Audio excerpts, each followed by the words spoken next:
34 days. Right. That's pretty good. 34 days. Holding adjustment. That's awesome.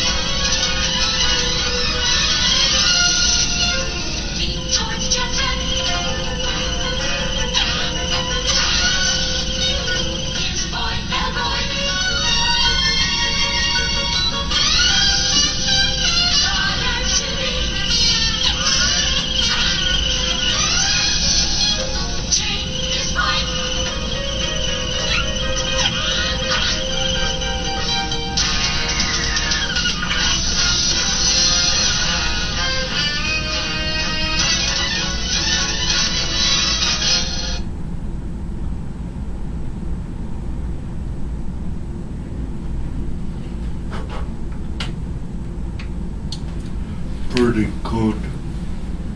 Looks decent there. Yeah. You've been pretty solid lately.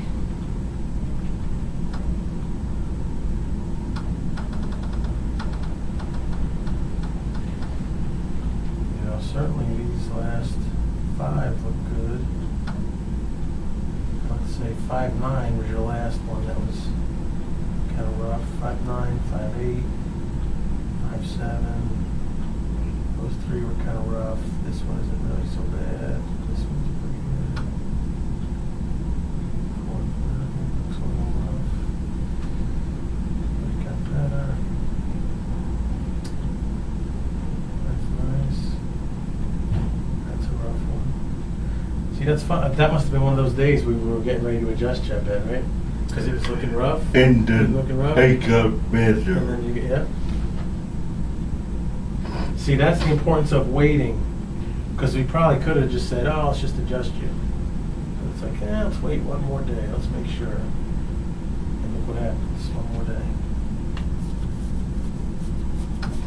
So what's good about this, too, in the time you've been here, is your body has certainly got from a point of where we adjusted it, and it didn't really know where it was supposed to be and everything, so it'd go back out.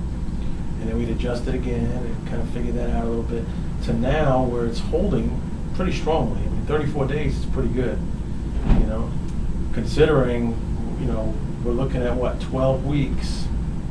So that would be at least 4 weeks, maybe 5 weeks, really. 4.5, 5 weeks out of 12 to finish that way. It's pretty cool to finish strong like that.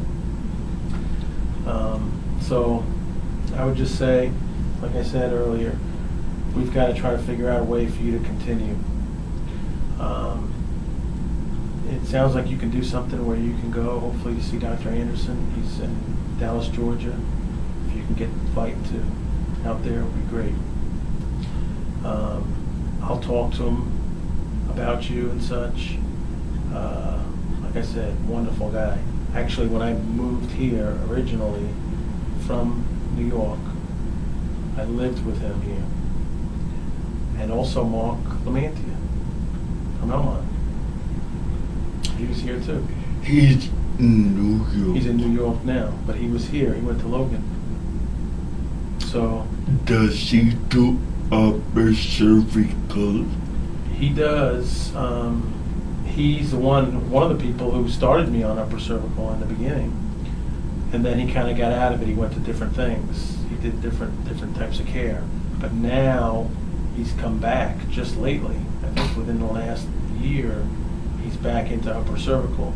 He does it a little differently than I do. He does kind of like that light force. I think he uses hand. He might use instrument. Sometimes I think he uses instrument. With AO, they use an instrument, and it's like a stylus, they call it. It's almost like a pen, and they angle it and they aim it on the atlas, and then it's really, really light. It's almost like just barely a touch. But they get some results too, and they help people. Now the deal with you that I've found though is that your axis is the big one giving you the most trouble. So C2. So, and we even tried adjusting C1. C1 can give trouble too, but for you, no question, C2 is the major, C1 is the minor. And so a technique like AO it's called Atlas orthogonal. They get really detailed on the Atlas, and they adjust the Atlas. But if that's not the major, then I don't believe that that's going to be exactly what you need. I think you're going to need somebody who can do real good adjustment at C2, and certainly Dr. Anderson will be able to do that for you. He's a really good doctor. Okay. He's a great doctor. He's probably one of the best doctors that there is. I mean, if I had something go on, like, God forbid, an illness or a sickness or something, he'd definitely be one of the first people I'd be thinking about, because he's just solid. He's just right on. He's real conservative with the readings, and that's where I got it from, in waiting, and giving the body a chance to respond, and not just adjusting when it looks like a little bit of trouble. And so I give a lot of credit for that to him. Actually, his name is on these. If you look at these, he's Mike Anderson right there.